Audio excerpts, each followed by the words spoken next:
sisters here, you know. Kami nagpapanday kami lahat. Now, I would like you to see the total mess.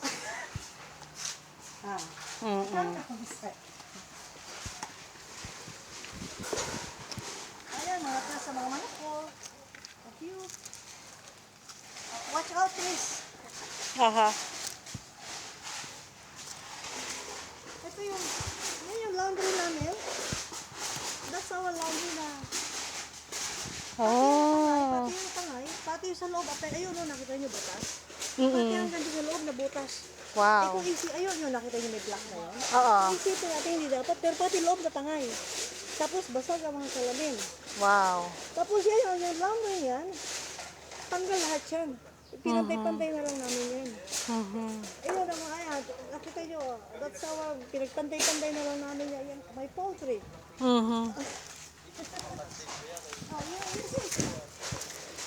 Oh, yeah. Ayan, Oo. that's our, ano, wala na.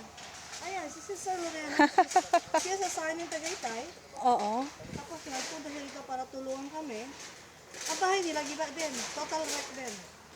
Sa Tagaytay? O, dito. Oo, I taga see. dito siya talaga. Sir. Sir. Sir. Ang sayo pa mo sa balay niyo. Istorya mo.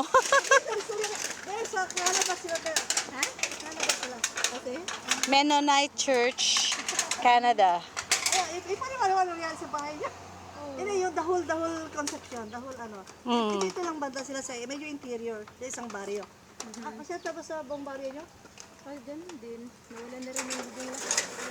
Tapos, dahil, wala talaga. Wala talaga. Yun ang hindi nakikita ng tao.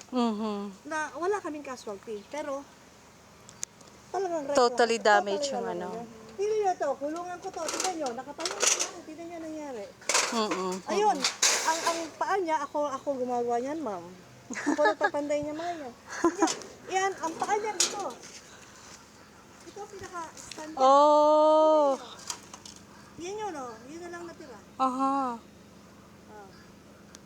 Ha. Ayun, tignan nyo po. Nandun ang mga gansa. Look, what happened to my gansa? Dito may mango tree. May mango tree. Ayun na lang natira. Muntik na ma-uproot yung mango tree niya. Yes. Ayun, hindi. Nakita nyo mamang bakod, oh.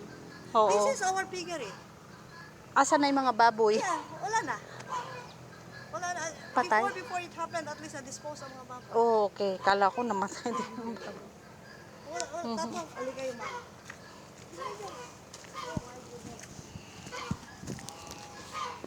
Ayan, at yun yung ano, mama.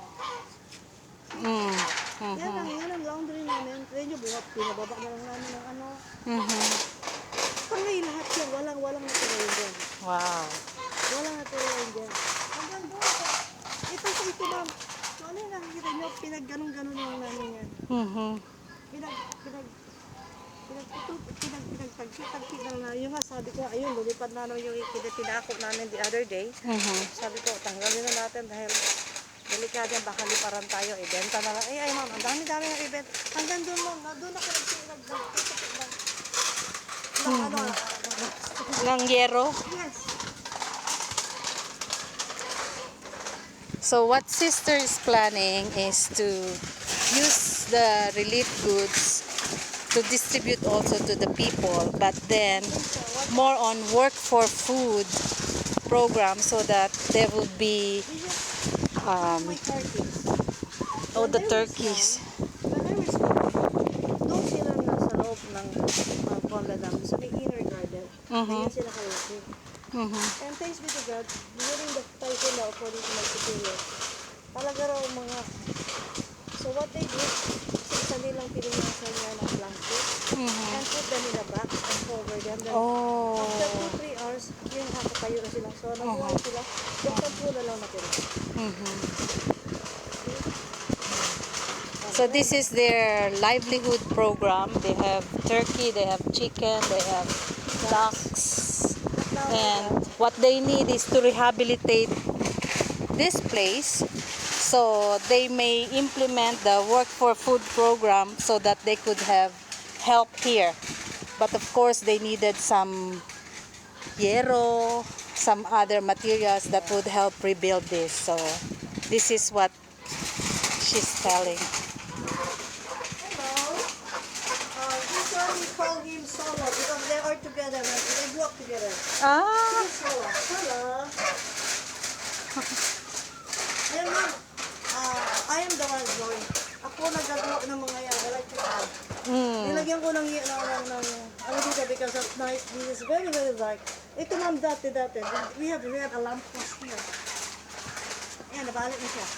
Tapos yun, there's a lamp post there because they did lights, you know. Putol lahat. And then, I don't know, have you been there in that side? In that school side area? not yet. To tell you, because I'm the one who made that, we call it the social sorry, not social club. And I just put a tarpaulin, a big tarpaulin. Yung tarpaulin na yun, that is what we use. Yeah, kasi lumipad din siya lahat. And I am the one where I help my workers do the welding. Nag-welding din ako. It's true, ma. Wow. Nag-ano ko. Look at this one. Wala na. So probably you can teach the welding to other people so they could weld too. Goodness, Lord. So if you, my heart really breaks when I saw this one. It's total mess.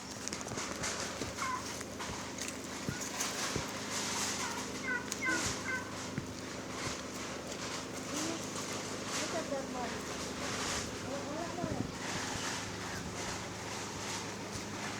This is where I'm working when you came. Oh.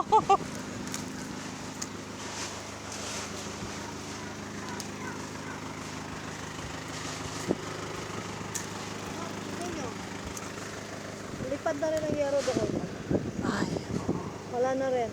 Dito maraming mangga, maraming santol, wala na. Kapagsak na nga yung bubong doon. Yung sa tayo na sa else. Because the santol tree fell on that side. Ito, totally, yung kunin na lang. Oh, yung mango, no? Mango at ito na. Malaki sa may tangke. Wala na. And then, look at that. Look at that.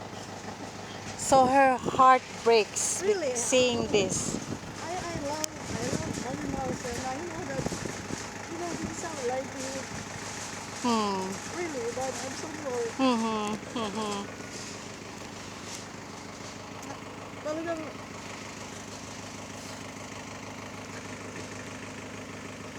pero one thing I'm happy is walang buhay. Yes. And, you know, little by little we can. But also one of our livelihood is the coconut.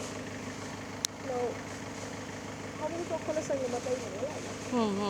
Ang kailangan din namin dito is seedlings. Seedlings is also what we need. This is a mango tree, that's a mango tree. Two mango trees there, this is mango tree. Wala na rin doon. So there are about 5 or 6 mango trees to santols and everything. Dito, sampalok. Wala na rin lahat. May durian dyan, may lahat. Everything's gone.